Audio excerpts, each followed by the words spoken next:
Brian Lehrer on WNYC, and it was about 6 months ago that many of us heard about SOPA for the first time, the Stop Online Piracy Act. It was working its way through Congress when a massive grassroots effort stopped it dead in its tracks. From individual tweets to companies like Tumblr and Wikipedia going dark in protest, the web sent a message that certain provisions in the act intended to curb online piracy would instead stifle innovation and creativity by preventing websites from linking to or hosting content that may contain pirated material. Republican Congressman Darrell Issa of California has been on the front lines of the SOPA conversation and the efforts to draft a more tech-friendly version. He's even been experimenting ways to crowdsource the drafting of legislation to replace SOPA. Now, those on the right and the left who oppose SOPA agree that he is one of the members of Congress who gets it when it comes to tech. He was an entrepreneur in the field before going into government. He's going to be in town next Monday to take part in the Personal Democracy Forum, the annual technology and politics conference here. And he joins us now for a bit of a preview. Congressman Issa, thank you for doing this. Welcome to WNYC. Well, thank you for having me on, and thank you for covering the Personal Democracy Forum. It's, I think, an extremely important annual event, along with some of the others held in Texas and around the country that quite frankly, augment Silicon Valley and a few other centers of thought that in fact we're only in the beginning of the expansion of the benefit of technology, and that stifling it would be like cutting off engines at steam. Is it fair to say that you were a critic of SOPA from the beginning, or did the grassroots response also influence you? Well, I've been very fortunate. From the time my staff brought me the draft that was released late, I looked at it and said, how could we support any of this? Fundamentally, it was a trial lawyer's dream. It was an expansion of the Justice Department, and all based on the theory that you can't reach offshore sites when, in fact, in the area of pirated poker and other gaming, we'd already seen that there are ways to shut down sites that are offending without making it mass or spending a lot of time in the courts. And that's the reason we offered open, the reason we started Keep the Web Open.com.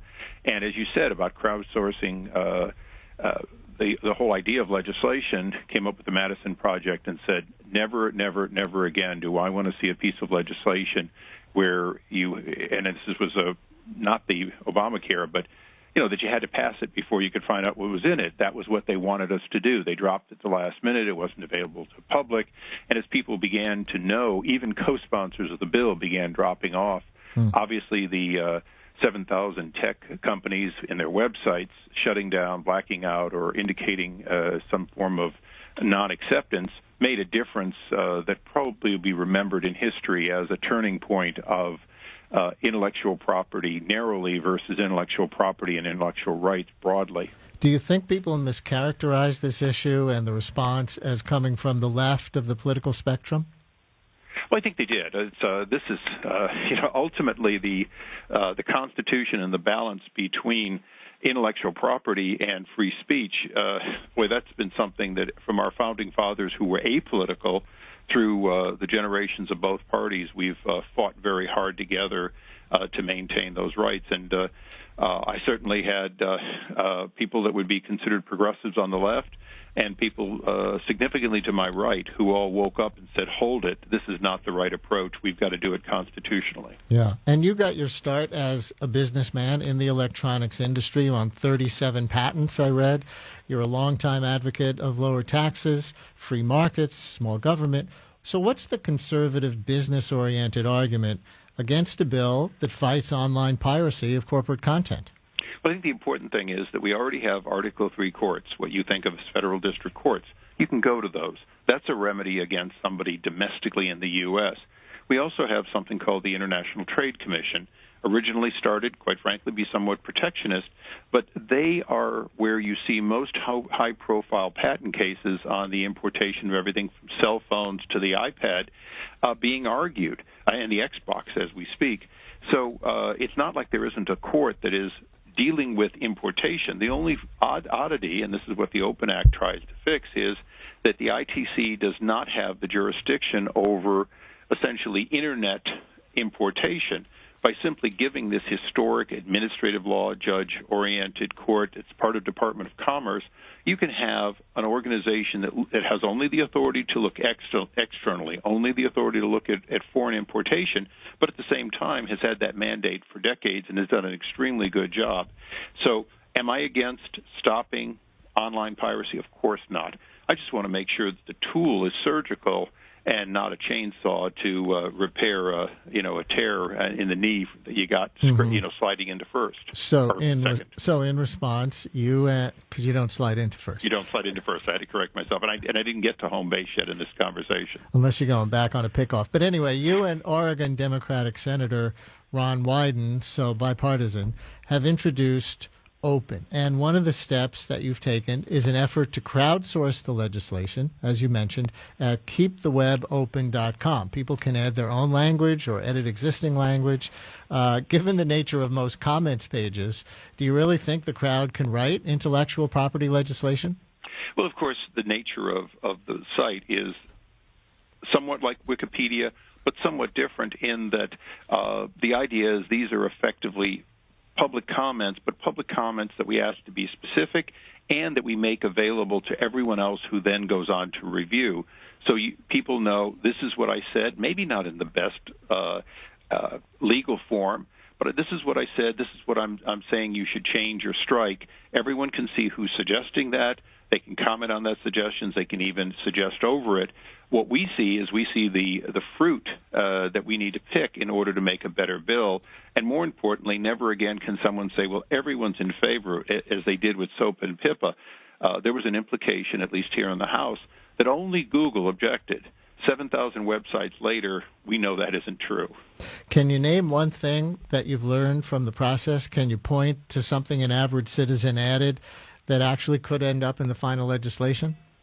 Well, certainly what we did learn is that it is critically dangerous to try to do denial of service as part of a strategy to stop piracy.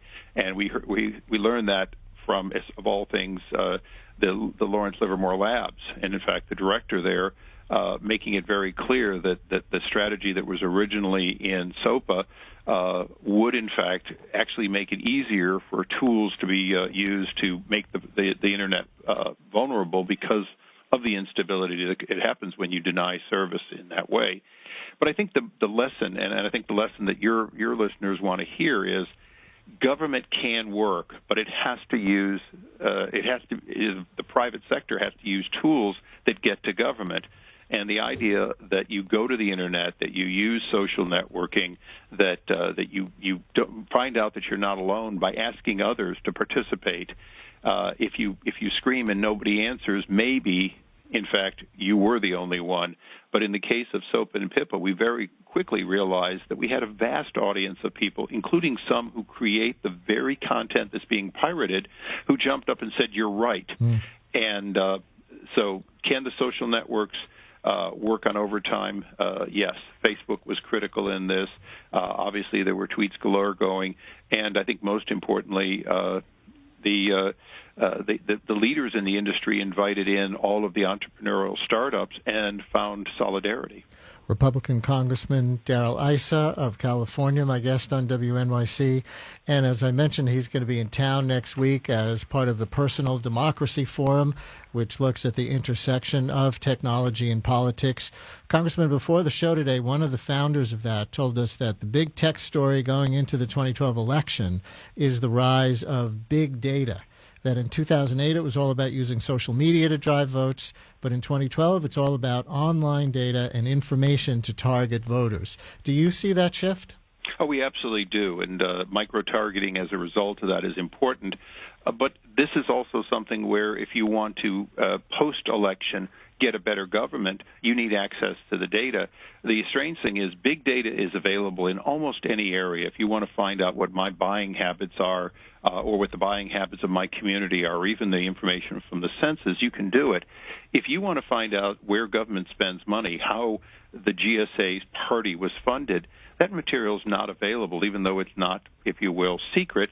It's simply not put in a format that can be easily harvested. So whether it's harvesting draft legislation or harvesting the spending of government, there's a real opportunity to empower people by making even more of the data on your government side available the way it's available to those of us running for office who want to target, and sometimes down to one voter household, target people with information that will move their vote. I guess the difference might be that individuals aren't generally so organized to take advantage of big data sets while political parties are. So should people be creeped out by this trend in the election? I think you should be concerned that in fact you're being robocalled blindly on one hand and pestered, and you're also being micro-targeted with information that may distort what a particular candidate really is all about. So when you're targeted, you need to fight back by Googling or searching to find out more information on the candidate. I always give every voter one suggestion, and that is vote absentee a week ahead of time. And the reason is a decision made a week ahead of time is made without the lies that come in the last few days. Yes, I've recommended to listeners the same thing. Make up your mind before the last weekend of the campaign, because that's when the BS is really going to fly. Darrell Issa, Republican California Congressman and Chairman of the House Oversight and Government Reform Committee.